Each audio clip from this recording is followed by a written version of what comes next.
Hello, thank you for joining us. This is Platform. I'm Ruth Aguele. Improving food systems is crucial for Nigeria to achieve economic growth and prosperity. As a nation blessed with human and natural resources, Nigeria has all it takes to feed the nation.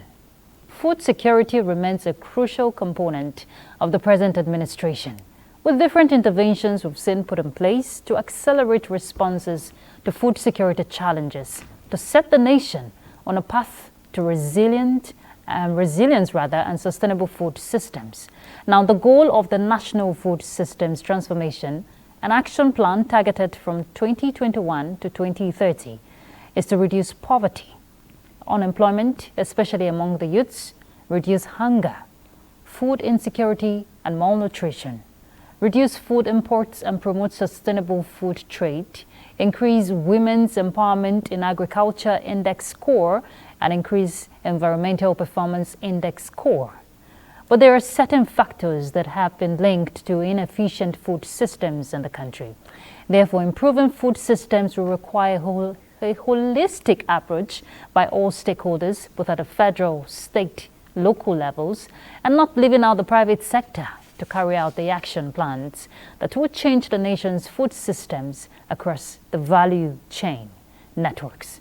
Now, a well-functioning food systems will provide higher incomes for smallholder farmers and small, medium-scale food enterprises, empower women, promote youth and employment and economic development. On Platform, our focus is implementing food systems transformation pathways for Nigeria, and our guest is Dr. Sanjo Faniran. He is the Director, Social Development and National Convener for Nigeria on the implementation of the National Food Systems Transformation for the country. Thank you very much for joining us, Dr. Faniran. Thank you, madam. Thank you. You're welcome. So let's, of course, you know the tradition. We'll let you in on who our guest is more appropriately. We'll take his profile now. Dr. Sanjo Faniran is also a member of Resilient Local Food Supply Chains Alliance for the United Nations Initiated Food Systems Transformation Pathways for Nigeria. He has served as technical advisor to the former national convener for Nigeria before her retirement. That was in September 2022, and thereafter he was appointed as the national convener for Nigeria. He is currently the Director, Social Development Department, coordinating food and nutrition, environment and regional development, and human capital sectors. Dr. Faniran holds a BSc in Demography and Social Statistics from Obafemi Awolowo University, Ile-Ife, MSc from University of Lagos, and PhD in Development Studies, University of Abuja. He coordinated the activities all United Nations organizations in the Federal Ministry of Finance, Budget and National Planning. That was from 2013 to 2020.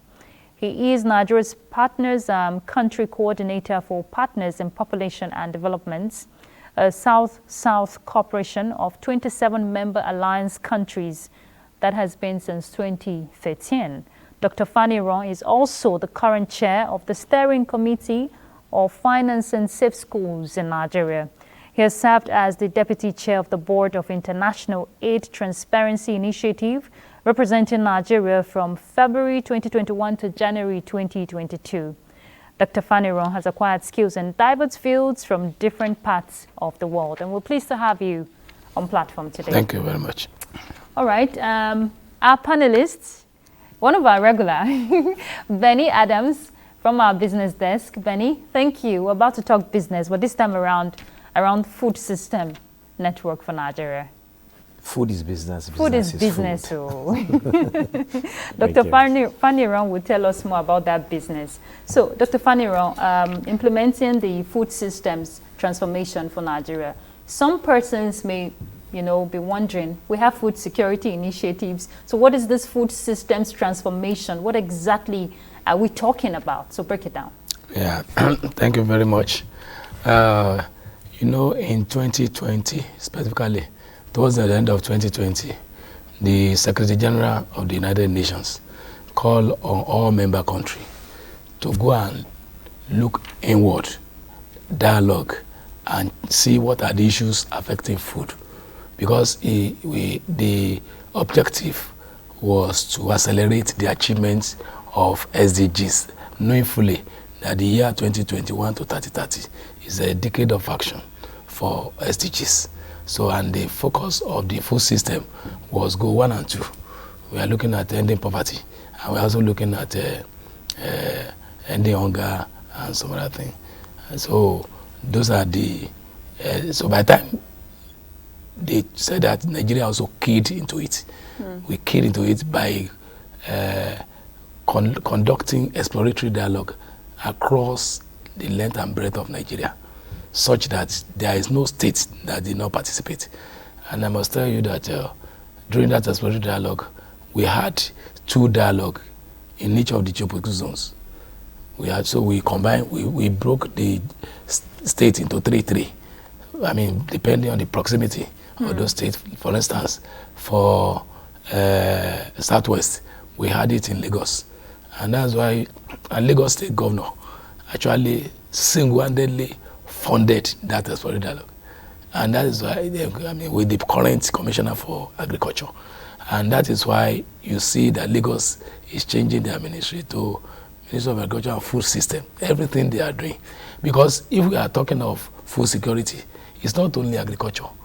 You see, food system, I mean, food security requires all other value chain, from the point of planting in the farm to the dining table, I mean, including the nutrition and all those things. So after that, then we collated all responses, and at the end of the day, it was now synchronized into 78 priority actions, which President Buhari, the immediate past president, took to New York during the first UN Food System Summit on 23rd of September 2021. And it was at that conference, the UN Food System Summit, that it was agreed with all the countries that every 2 years there is going to be a review of implementation of the food system. And that was the reason why last year the first stock taking, the review, was in Rome, which was led by the Vice President, His Excellency Senator Kasim Shettima. So then the implementation was now to zero on 3 key areas that are very, very critical. The first one was the issue of weather information. You know, climate issue now, climate mitigation, climate adaptation, climate change is critical to everything now. Working in collaboration with NIMET, and NIMET was ready to work with Agric to be able to provide weather information, so that farmer will know when to plant, what to plant, where to plant, all this thing. Then the second one was to encourage all the state governments to establish a farm estate. With farm estate, if the government at the state level provide enabling environment, those people that are interested in farming, in processing, will come to that farm estate. Our youths, our women, another vulnerable group. So the third one was this of promotion of homestead gardening for improved nutrition. So those are the 3 things that we were working on in 2022 to 2023. Then 2023 January, we now came up with some quick action, because we knew that we are going to make presentation on what Nigeria has achieved on food system at the stock taking. So, and that was why we came up with another 7 activities. So those 7 activities were actually taken. We look at the issue of school gardening, that we want to promote school gardening. So Dr. Faniron, you're already going into the implementation. So we'll break it down bit by bit. Let's hear Benny. Okay, from your expose, I just got to realize that, yes, this is a global initiative. The United Nations is very interested in this particular project leading to the United Nations Food System Summit. And yes, Nigeria has its own peculiar case. Before insurgency, let's say 10-15 years ago, there has been an issue of having these farm estates. Well, with this initiative, how far is it going? So what is the level of response? Yet you mentioned Oyo State, and you've been able to go around the country to get to know what's been the response amid the challenges of weather and insecurity. You know, what we came to realize is that if government provide an enabling environment in the farm estate, you see that the youths, they are resilient. If our youths can be given free land to operate, you see some of those youths too, they will be the one that will engage in processing, microprocessing, because they have the technology with them. So then, in the process, you see the movement of food item to the market. And you also see those people that are selling food to the people that are working the farm. So it's creating employment. So these are some of the areas that we look at, and we believe that if government at the subnational level can see farm estate, for instance, in those days when we were very young, farm estate was farm extension services was very, very good. We recently, when we met with the Honorable Minister of State for Environment, he shared with us how his father used to take him to the farm extension services, that they are not used to farming, but the father just saw it necessary to expose them to how can we get ourselves fed. And you know, this food system transformation was on ground before the declaration of emergency on water and food security by Mr. President. Okay, and Dr. Faniron, based on what you've shared with us, we already have an existing food system before this implementation we're talking about. Yeah. And then going by the present administration declaration for food security as an emergency. But this food system is a holistic approach that requires a multi-stakeholder, multi-sectoral approach. So what were your findings? You said the team had visited, has gone all across the country, looking at the 6 geopolitical zones, 2 states each and all of that. What were your findings? Why are we still lagging behind towards achieving a comprehensive food system for the country? Okay, thank you very much. I don't know our problem in Nigeria. The 78 recommendation. Doctor, you should know now. The 78 recommendations has taken care of whatever may be the concern to change the narrative in our food system. Because you see, over 40% of that recommendation speak to nutrition. And nutrition is one of those things that is critical to human capital development. Sure, sir. But like you said, the food system transformation, our finding was that, for instance, I said that it was when we went around the country that I came to realize that in the south, we are only focusing on rain-fed agriculture. Whereas in the north, they have been embarking on irrigated farming over years. Oh. So a lot of dam has been built, and in the south, there's not much of that.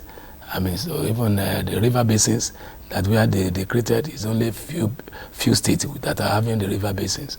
So for the lesson learned on it is that we were able to articulate or whatever can change the narrative in our food value chain. There is nothing that is not in that 78 projections if you look at it one after the other. So what we done for us, because it's a UN initiative, we cannot say we want to double into what Federal Ministry of Agriculture is. Our ministry is to coordinate. We are just to coordinate the implementation. That's the Ministry of Budget and Economic Planning. And we have to coordinate all sectors. And we are the only ministry that bring states together too. We coordinate the National Economic Council meeting, chaired by the Vice President. So these are some of the issues that make us the coordinating ministry. So and while we are coordinating, we make sure that we are looking at transformative actions that will change the narrative in the food system. And we have come up with a series of ideas, series of intervention. For instance, now, at the state level, we have encouraged all states to set up a steering committee that will be chaired by the Commissioner for Economic Planning and co-chaired by the Commissioner for Agric, Commissioner for Health, and Commissioner for Education. Because those ministries are critical. For instance, when we are talking of changing the narrative of our youths, our children, is to be able to appreciate the dignity of labor. We are encouraging school gardening. And school gardening, we also support homegrown food, school feeding system. So which we already have in place. In place. So if we have that, we now see that the student schools, if we are promoting it, if all state of federation can encourage their schools where they are safe, we are not looking at how to reach schools where they are safe, they encourage those schools to plant something to encourage students so that they will see our value system is being lost because our children don't even see the reason why they have to work again. But if, like when we were in secondary school and primary school, we were having portion. I was engaging with Benny Adams. That when we were younger, we were having school, we were having plots. Yes, we were planting in school. Something. I remember so planting okra. Yes, every day you are happy to go and check what you planted. Yes. So, I mean, that's means, and if you want to actually have security, it's not until when we have big or gigantic farms. That's something, that's why we're encouraging everybody to join the homestead garden and backyard garden. So in the house, which we can is use an plastic. Initiative of the First Lady. She key to is our initiative, but you know, it is one of those things that we were promoting in food system transformation since 2021. You understand? But we are only looking at collaborating with our excellency, so that we can take this in, considering our level, and she'll be able to assist in encouraging state governors, the state government, to invest in food system. Just little thing. For instance, this farm estate, if they can create farm estate, the youths that are roaming the street, they will be ready to go if they will not pay for the land. Yeah. So if they are there, then those same youths, they will initiate microprocessing. And the private sector, like we said, food system is a multi-sectoral and multi-stakeholders. The private sector like now we have a national tax team that has anybody you can talk of in Nigeria in the food system.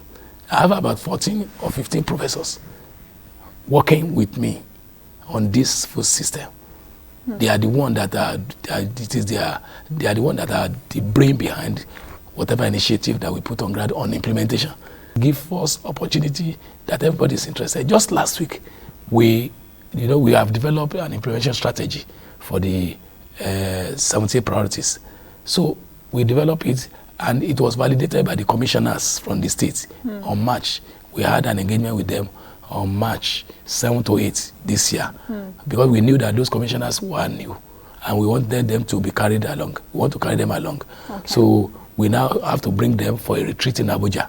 And there we presented the strategy to them. And each of the geographical zone, they came up with those areas that they want to focus on.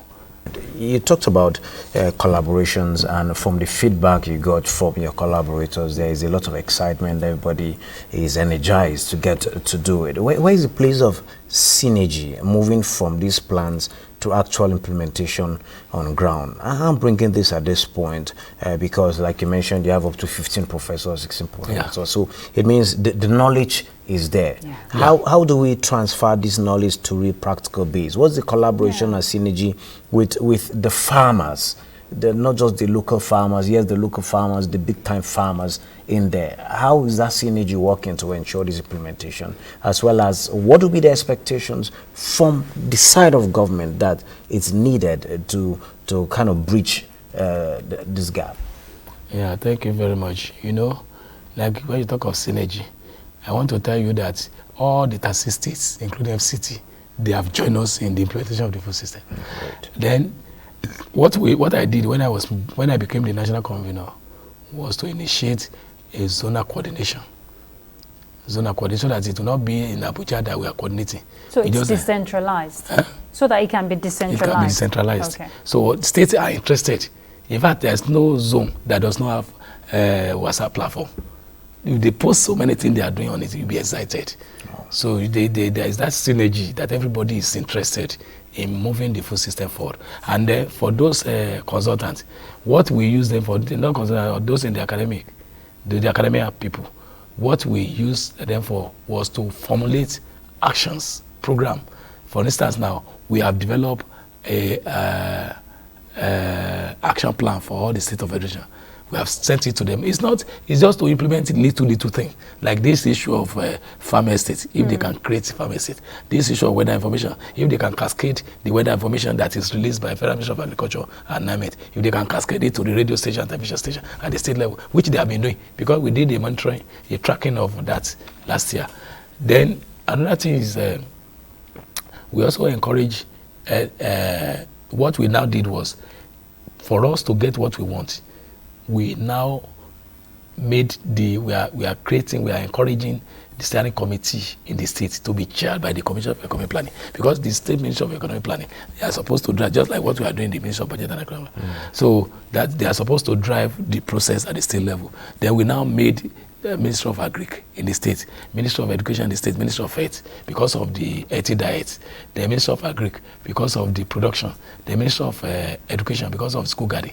So each of the sectors will be interested in moving the food system. So there is that synergy now that, I mean, is making everybody to be on the spot. Then what we did was to now, when we make that, then before in our nutrition policy and multi-sectoral plan of action, all states, all the 36 states, as including FCT, as State Committee on Food and Nutrition.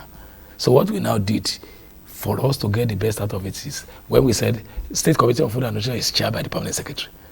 So the Permanent Secretary chaired it. So what we did now is to now create a steering committee to be chaired by the Commissioner. So that at least the commissioners will also be two involved. power blocks. Yes. Then we now made the Permanent Secretary, who's the chair of the State Committee on Food and Nutrition, to be the secretary to that steering committee. We now mainstream all members of the State Committee on Food and Nutrition. We mainstream them into that steering committee. I also encourage states to expand it. For instance, where they don't have youth as members of State Committee on Food and Nutrition, they will bring youth into it. They will bring women into it. The women group. Traditional rulers. Traditional rulers. Then they also bring this all farmers association in the state. You know, there's no state that does not have all farmers association. Yes. And the president of farmers association is a member of the tax team. Okay, so Dr. Faniro, I must commend this initiative, because when I went through the project, the whole review, women were being carried along. There were initiatives that will carry the women along, especially because of the challenges women face in the agricultural sector. But you mentioned something critical which is happening right now in the country. The Climate Action Plan is part of the recommendations. And if you go across states, you're seeing what the floods are doing, you know, so on farmlands, and it's very unfortunate. And part of your recommendation was the rainwater harvesting system that will reduce the impact of the flooding. We're at the stage of implementation. Are the state's government keen into this initiative? Because it's a mind-blowing initiative, because you get to conserve water for dry season farming. Yes. Okay. I know some states are doing it. But you know, the states too, they have their constraints with respect to funding. That has been the agitation. But the federal government recently just released 3 billion to the state government, yes, they did. But you know, what they release now is tied to parties, certain thing. It's not that when they release it, there can not be environments. What the vice president wants and the president want them to use the money for, they cannot divert it. Yes. I mean, which is not what, I mean, like you said now, they cannot say because of that they use it to create pharmacies or to initiate. No, it's for this climate action now we're talking about. So, you know, climate was one of, you know, we had about 5 action tracks for the exploratory dialogue across the states, or the state federation.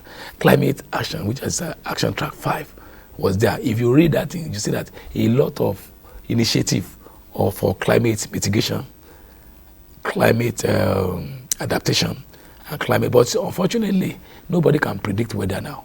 We have a large number of states now that are affected. Say, for instance, you see some states are affected by the flood. Almost all states now. Yes. They're affected by the flood. But that all is beyond any governor.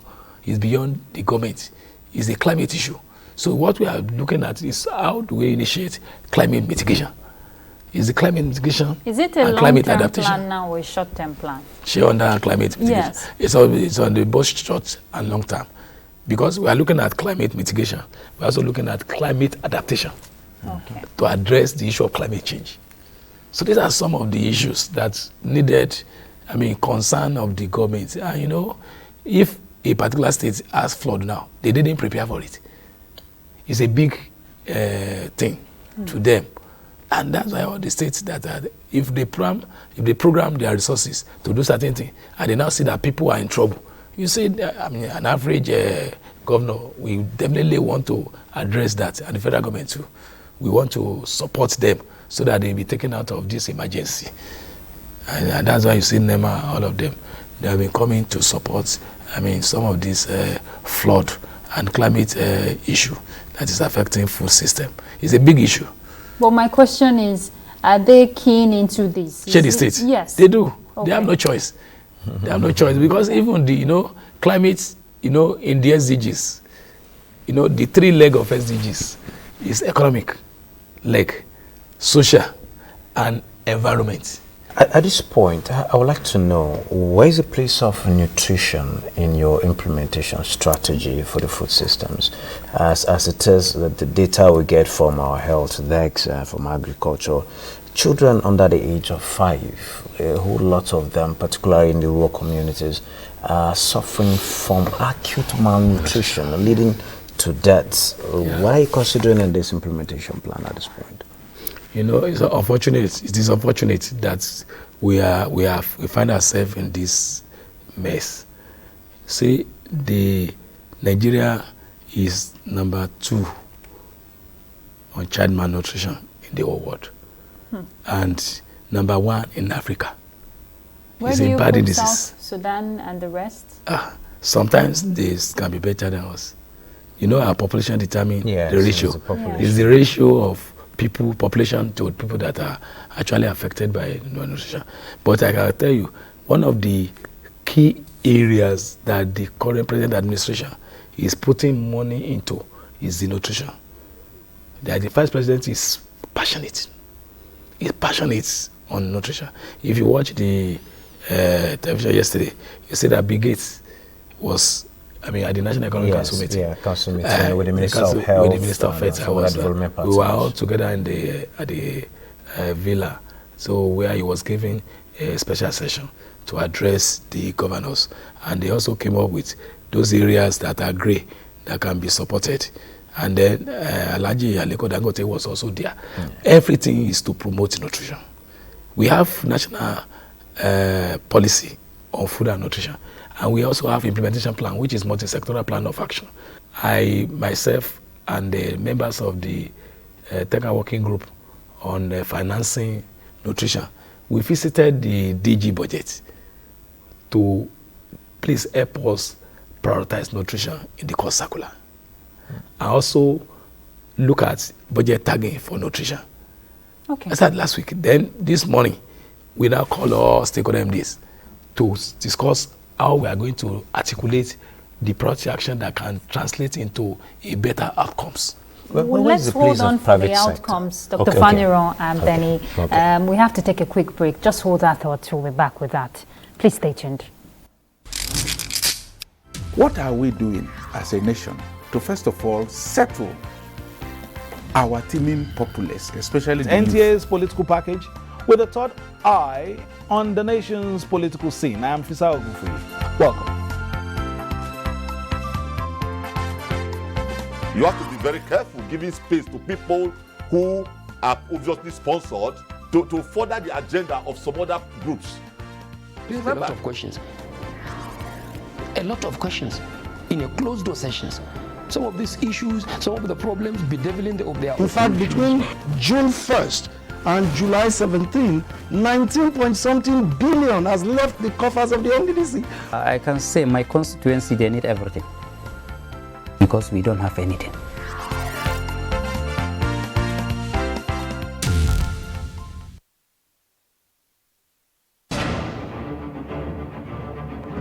A method for digital literacy is a bot that you can use, you can interact to learn more about digital literacy. Hello, it's our pleasure to have you join us on platform. I'm Ruth Aguwele.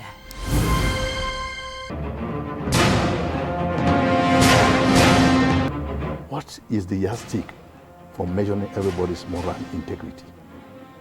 It's critical at this point in time. How daunting has that been for the Institute in getting them abreast with all the legislative procedures? The fact remains that one training workshop is not enough.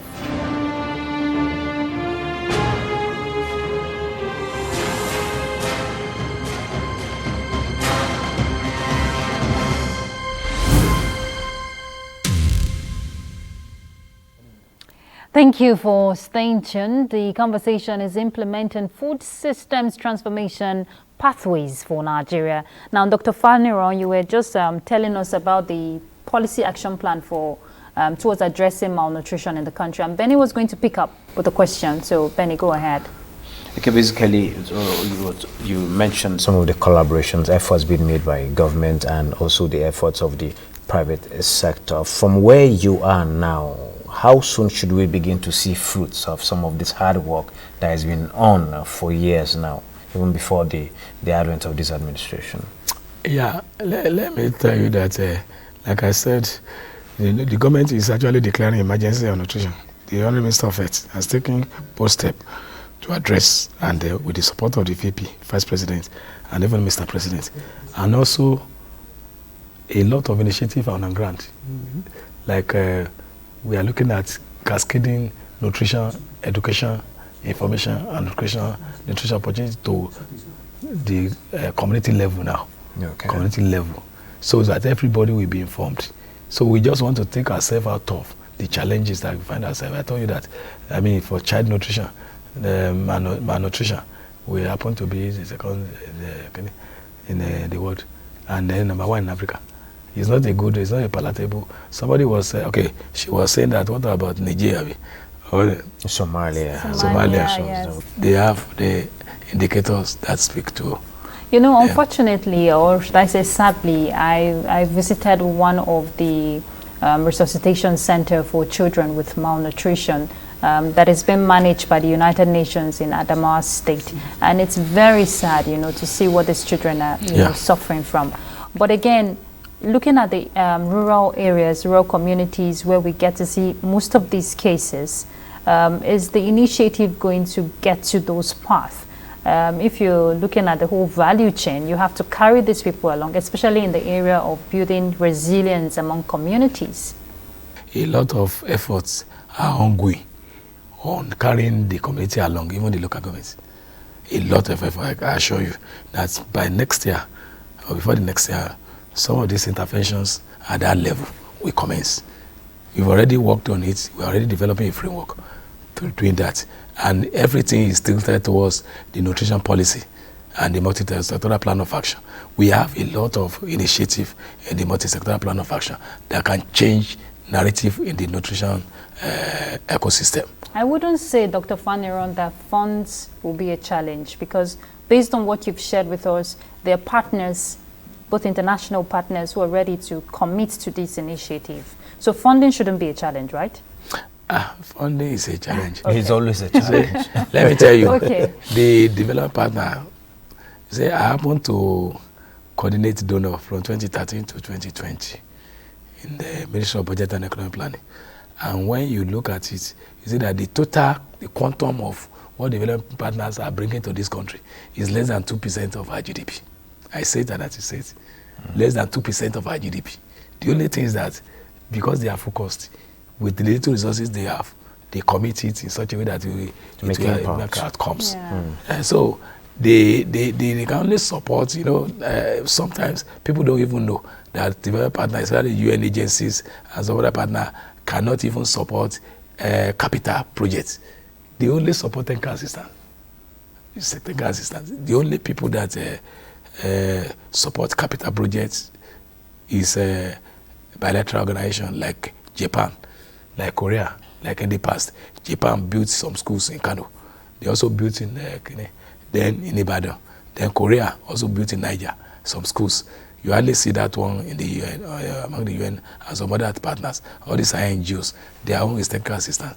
They build the capacity of our people. So while they are building the capacity, it's for us to be able to, if you have the capacity and you don't have resources to work, what do we say? But again, it seems all attention, all eyes are on government, for government to do all of this. From your traversing the length and breadth of this country to actually assess the real situation on ground, what can be done by communities themselves?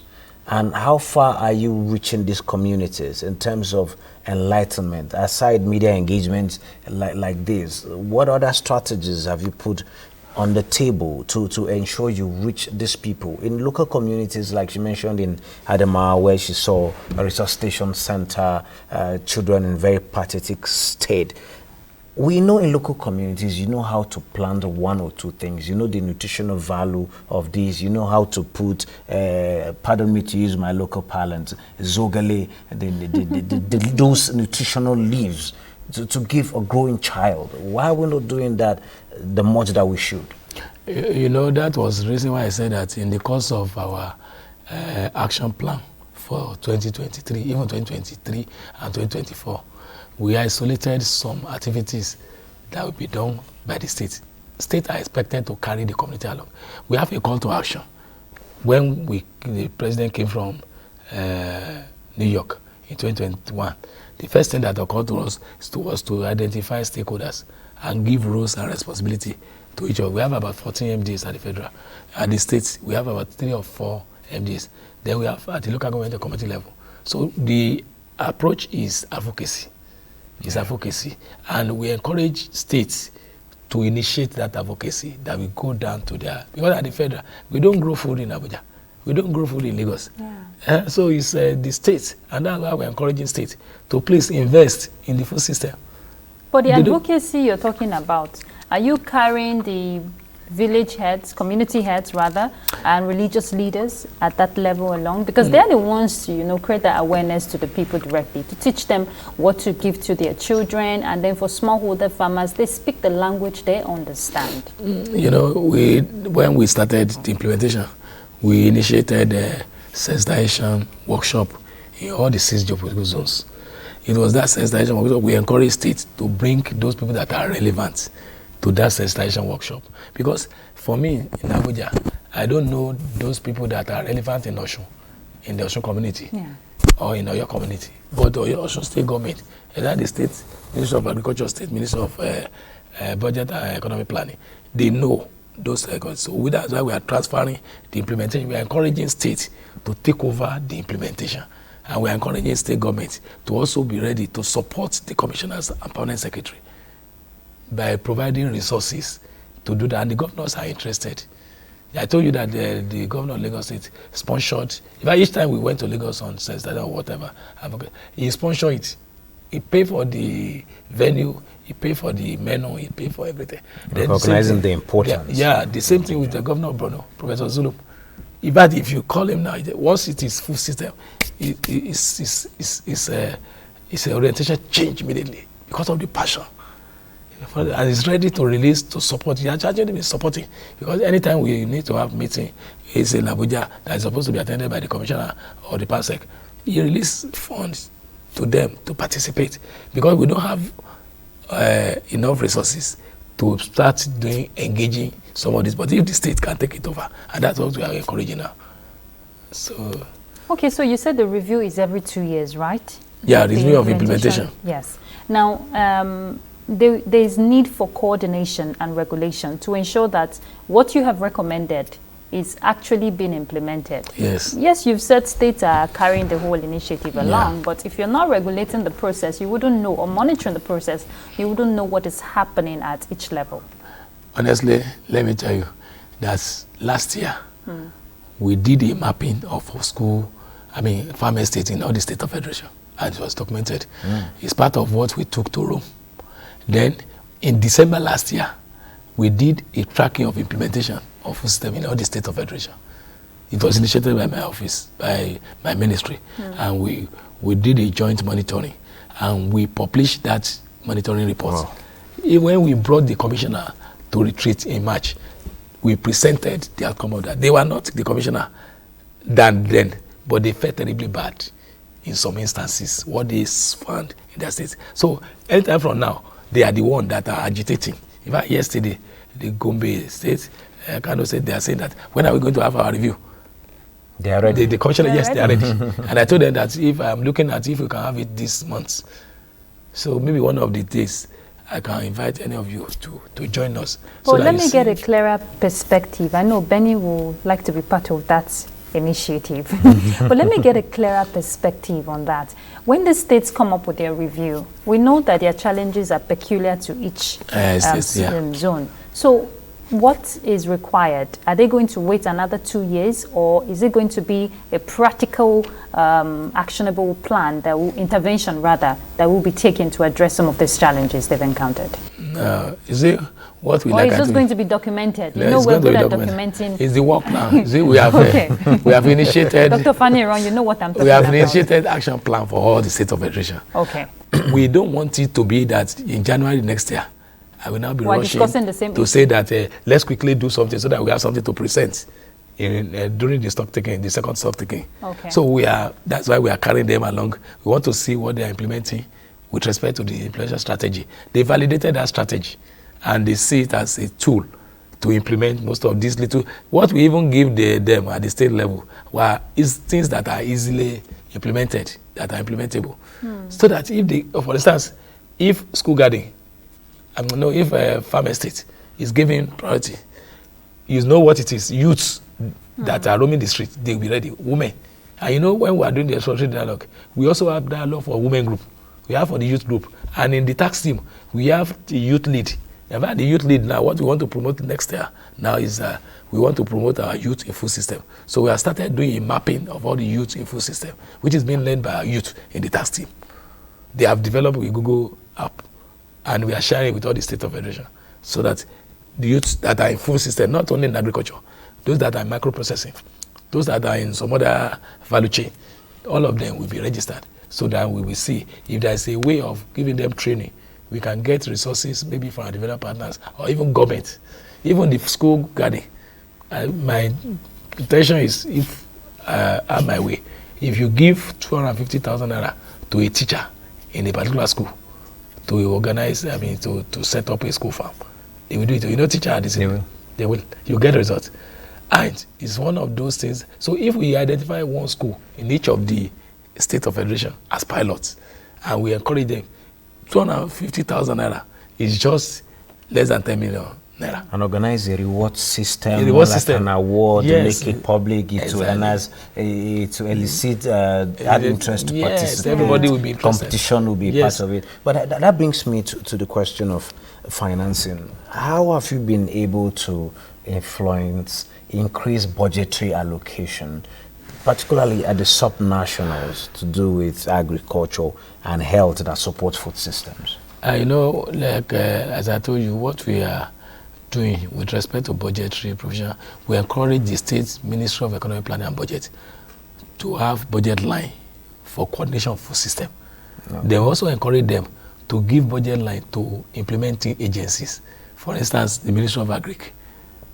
There should be budget line for food system, not agricultural output. The food system. Then some other states, the Ministry of Environment in the state, the Ministry of Industry in the state. Even at the federal level, we encourage each of the MDs, stakeholder MDs, to have budget line for food system. Like today, when we are collating the priority action on nutrition, Ministry of Industry, they brought a lot of things. I told them that you cannot just bring an array of a thing. You only put one or two priority that can be put in the budget, because Nigeria does not have unlimited resources. And from experience, you see MDA supporting, submitting budget. That is what we articulate, and the cost will be more than the budget that government of Nigeria wants to approve, a particular MDA. And talking about resources, Dr. Fanny Ron, we've not even touched the aspect of storage capacity for farmers. We see post-harvest losses all the time. I know it's part of the food system recommendation, the aquaculture, which has a lot of potential there. Now, I'm looking at PPP, public-private partnership. What role can they play to help bridge some of these gaps? Like what we did, you saw some of these agencies of government that are supposed, like Ministry of Blue Economy. Yes. They are supposed to promote aquaculture. Then we're also working on an initiative now that we increase agri-food system in all the state of federation, looking at world level and looking at potentials that are available in nurture. For instance, if they want to distribute fertilizer, the fertilizer to be distributed to people in Ogun State is not the same fertilizer that should be distributed to people in Akwa Ibom, because of the oil stuff. So the potassium and everything is still there. So if you are sending fertilizer to Akwa Ibom. But there are some things that are growing in Akwa Ibom that can be doubled. That can be doubled. So that's the initiative that we are encouraging all states to look at, so that they will see the reason why we have to leverage the opportunities that are available and the comparative advantage of each state and even geopolitical zones.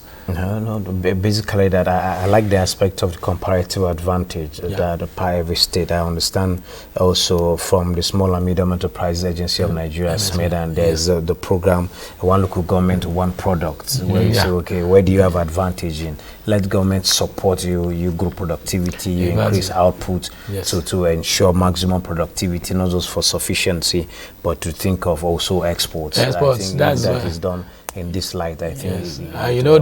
Not only SMED and everything is about Federal Ministry of Industry, Trade and Investment. The Nigeria Export Promotion Council, they have one product, one state, one local product. So if they grow that thing very well, but the challenge is they're also talking of finance. They're also talking of the capacity even to be able to undertake many things. But I know that they have initiated a situation where they have formation in all the 36 states of federation. And they are opportunity, they have the state officers that are actually put. So the same thing is made. And what we are saying now in the food system is that while we are looking at planting, which is agriculture, we are also looking at processing, micro-processing. These are what the medium and small enterprises will do. If the Federal Ministry of Industry can support microprocessors, little effort they will do. You see that people will be engaged, especially our youth. Yes, and it will also bridge that storage. Storage. I hear on the storage too. You see Lagos State now, he has created food market hub.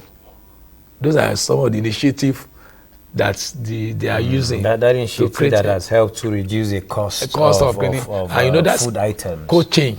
They're having cold chain. Yes. The government has provided a lot of refrigerator where food items will be stored and it will not get destroyed.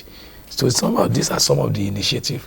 If all state of federation see it as you see that if you watch TV after their news in the night, 8 o'clock news by 5 minutes to 9, you see them promoting food system, all what they have done in the food system space. They are glad to say, you see the commissioner that's Lagos State. Lagos State. Now that's a state that understand the value of the food system. Okay, Dr. Faniran, we're gradually rounding up this conversation. Going by the food system transformation, the whole initiative is a very comprehensive package, I must say, that will require every stakeholder in the value chain network to key into this initiative. And the time frame for you, if today is just 2024, if we say 2030 is far, it's not really far. It's not far. So before Nigeria can get to that, we will need a more radical and innovative approach. So going forward, I know you have your vision cut out for the whole plan, but what do you intend to see, and what's your plea, to other stakeholders in the value chain to make this a reality? For instance, we are talking of collaboration. Yeah. We are very desperate. Even the wife of the president. I like the desperation. We are desperate. We are desperate. Even the wife of the president, we want to engage with her. Okay. Because if she are aligned with what we are doing, she's going to scale it up because she's interested in it. Yes. So, but we, various sector, they have the energy, they have the mandate to pursue certain things. Like Ministry of Water Resources is one of the stakeholder MDs. Ministry of Environment is one of the stakeholder MDs. So some of these agencies, collaboration with them by all other stakeholders and all other sectoral. But it's a multi-stakeholder, multi-sectoral thing. If we can based on that, we are actually working on linking up with the wife of the president on that backyard garden and homestead garden. We have, for instance, my ministry does not implement. I was going to coordinate to encourage all stakeholders. So what's your plea? Engaged. We have to round up. What's your plea to stakeholders? My plea to stakeholders is that we should try as much as possible to see the issue of food as a joint effort. We should take ourselves away from condemning or criticizing government. We should also be ready to grow what we eat and eat what we grow. Yeah. The all value chain in the agriculture and the food system, they are all relevant and important. And I think with if there is that commitment to that, and even the state government investment in food system, honestly speaking, we are going to have it better. All right. Thank you so much, Dr. Sanjo Faniron. He's the Director of Social Development and the National Convener for Nigeria towards implementing the food systems transformation for Nigeria. Thank you so much. Keep up the good work. We'll monitor developments as they unfold because we want to see a healthy nation. Thank you very much. Thank you so much. Thank Benny you. Adams, our business correspondent, thank you for the business inputs. Thank you very much. You said My food is pleasure. business, right? Oh, sure. Oh, big we have business. To eat. Yes, we have to eat. Agribusiness. All right, so we've been discussing implementing food systems transformation pathways for Nigeria, and if we must accelerate growth and reap the dividends of what this food system transformation is, you have a role to play as a stakeholder. Let's put our hands together to grow the nation by eating what we grow. Thank you so much for being part of the program. It's Platform, and I'm Ruth Aguele. Bye. Thank you very much.